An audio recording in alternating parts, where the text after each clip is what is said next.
She's about to talk to you all about the way in which she's utilised social media for the benefit of others resulting from the Queensland floods. She was actually the brains behind the successful Quiz for Queensland fundraising event here in Adelaide. Little bit of history. Over the past few years, Alison's been researching and presenting on e-democracy, e-engagement and cyber safety, so she's no stranger to the net and social web strategies. Alison's the founder of Acorn Productions, a theatre company that now does quiz nights too. Alison delights in busting myths about using the internet and helping people understand how to safely and effectively make the most of new digital technologies. Thank you, Alison.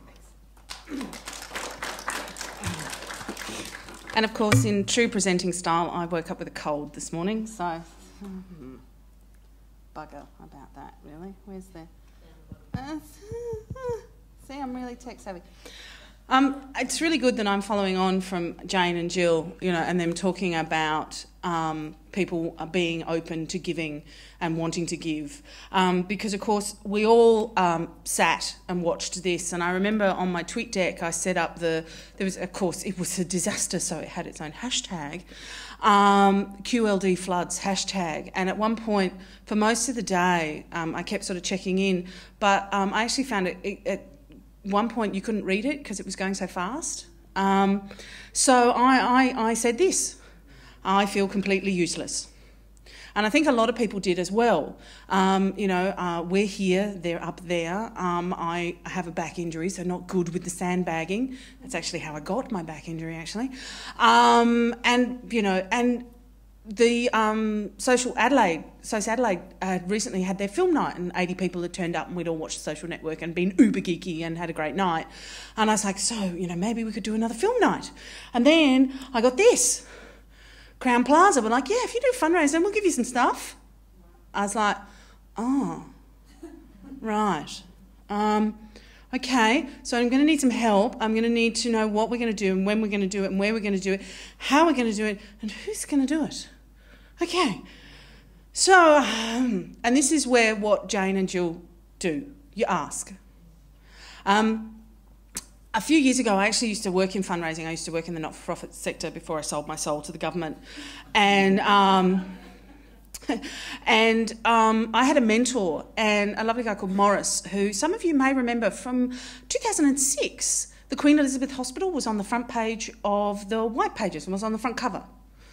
And sadly, a good half an hour of Googling last night, I couldn't find the image. I could only go back to 2007. But the Queen Elizabeth Hospital was on the front page, on the front cover. And I was like, how'd you do that? With him in the picture as well. And he's like, oh, yeah, it was really difficult. We asked. I was like, oh, right. Rocket science. And he said, look, it took 6 months and a lot of, what image are you looking for and what do you need? And they wanted to do something about health. And they have this garden, and they were doing a research project about, gardens and impact on health. And so they got the garden, the building the government wanted to knock down on the front cover of the white pages. The Basil Hetzel building is still there. So ask. So having got a response from a Twitter saying, yeah, we'll give you a prize, I made a decision then and there that this was going to be an experiment for me, and I was only going to use social media. I made no outbound phone calls for this, and I only used email to receive things and then acknowledge their receipt. I only used Twitter and Facebook to communicate with people about this event. Unless, of course, I was standing in front of them. Mind you, we've all done that, haven't we? You've Twittered someone sat next to you, haven't you? Or Facebook check them, someone, yeah, okay. Just reinforcement, I'm not sad. So this was the Facebook page, and what I think is really amazing and scared me and freaked my dad out, who's not into social media, that it was shared, this event was shared with almost 5,000 people. He's like, they're not all going to turn up, are they? I'm like, I hope not. So I thought, all right, so let's ask. Anybody want to donate anything else? So I then contacted my friend Tracy, who, shameless plug, because as Jane said, when somebody does something nice for you, you need to acknowledge them because, Tracy makes her living as a celebrant. She's also a temptation you know, the new version of Sound of the Century, grand champion. So she's a bit of a demon with a quiz night, and you can hire her to do your quiz night. So I Facebooked her. We met in person. She thought it was a great idea. We agreed that we needed to do it quick because people's attention span, very short. And I said, so what do you reckon? And she's like, week on Thursday. I'm like, done. So I had help. We had a quiz night. We had a date. Tick, tick, tick, more ticking. Excellent. Where? Okay. Right. No money, no budget. I was like, well, I could put it on my credit card. And they were like, no, it's a fundraiser. And let's see. Need a venue. Can I got a venue? Anyone got a venue?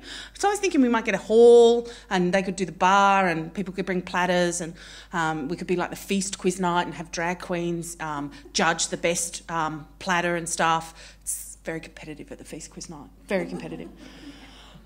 So I got this. Sure, yeah, we can help you out. Yeah, no worries. So, and we can give you some prizes and vouchers as well. Cool. At this point, I'm just going, it's all going to fall apart. Something bad is going to happen. So, tick, tick, tick, more ticking. Excellent. Okay, so how? Eventbrite, yay, free for me. Booking fee, but there's always a booking fee and, oh, well, you know. So, more ticking. Excellent. In the meantime, weirdest thing, I'm reading an article on the Age website and my name's in it. What makes this suck even more is that I actually tried to contact the journalist who wrote this article, but he's not on Twitter. I went through the contact us part on their website and got, thanks so much for your feedback email. I'm like, no, really. And then when we raised the money, I sent another email. I got, thanks so much for your feedback. I'm like, great, guy writing about social media, not using it. That's fantastic. So that was, so that was really interesting. And then I had a lot of people go, you're in the Age, and you're in the Sydney Morning Herald, and you're in the Brisbane Times. I'm like, it's the same website, different banner, but no, it's okay. So that was very strange. And this is what we got. We got the venue for nothing. I got, Crown Plaza gave us a deluxe room with late checkout and buffet breakfast and wine and chocolates. Vital Statistics gave us tickets. We got dinner for two at Red Salt Restaurant, which is at the Crown Plaza. Moni, she of the legendary cupcakes, gave me cupcakes. Holden gave us a very shiny car, which I was like, for the weekend. Anyway, okay, auction that off. Carnival Night Shakespeare gave us tickets to their fringe show. Orianthe, Michael Jackson's guitarist, who I have to say, her mum works in my government department. And her mum was going to visit her, and she's currently there at the moment, and somebody has paid money, and Orianthe is going to personally sign a poster, and then Orianthe's mum will bring it back and give it to the person who paid for it. A friend of mine who's an artist gave me a painting. Matt Byrne gave me some tickets to his show. Michelle Lensick, we had dinner at Parliament. You could have dinner with a member of Parliament in the parliamentary dining room, which is just a beautiful space, and food's quite good apparently. Catherine House, she is a bit of a fundraising regular, so she donated some wine and some other bits and pieces. And then Radio Notes did a lovely interview with me on Radio Adelaide, and then gave me some comps that the radio station had been sent, which I bought and then gave to Tracy as a thank you. So at this point I'm like, okay, that's right, excellent, crap. Are people going to turn up? Because I had fantastic support from people like Michelle Prack and Kristen Alford, who organised tables, and there was some really lovely rivalry going on. People set up, we had Team ShamWow, we're going to kick so-and-so's ass, and blah, blah, blah.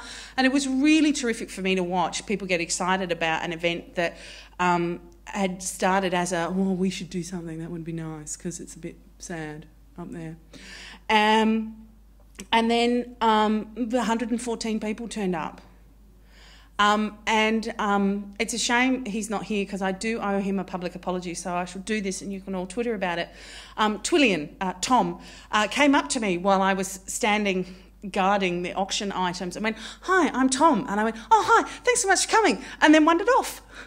I didn't kind of get it together that he was the guy who gave me the room and $200 worth of restaurant vouchers and a couple of bottles of wine to auction off. So I didn't get to make an appropriate fuss of him, so I am sorry for that. The quiz night, I think, went really well. We kept having to shush people because they were just laughing too much and fighting between the tables.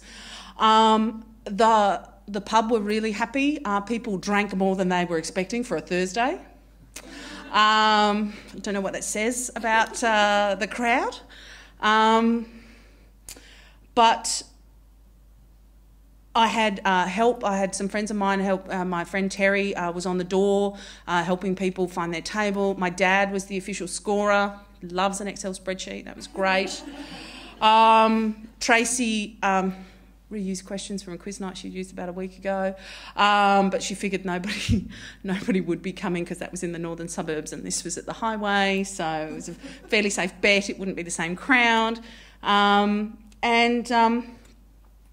So I ticked on my list, which was really fantastic. So I think the thing to remember, I mean, whether it's, you know, you're fundraising or doing an event or responding to something, you know, it's okay to ask. It's always okay to ask. It's always okay to say no. And I think sometimes we need to remember that as well. I did feel a touch overwhelmed at times, but I kept just asking for more help. And eventually you will receive. Twillian bought me and Brodie an ice cream sundae. Apparently these were so popular on the night. It all started, a friend of mine who'd been there before went out of the function room we were in and went into the restaurant and ordered this I'm like, seriously, it's like this big ice cream sundae. And it got spotted.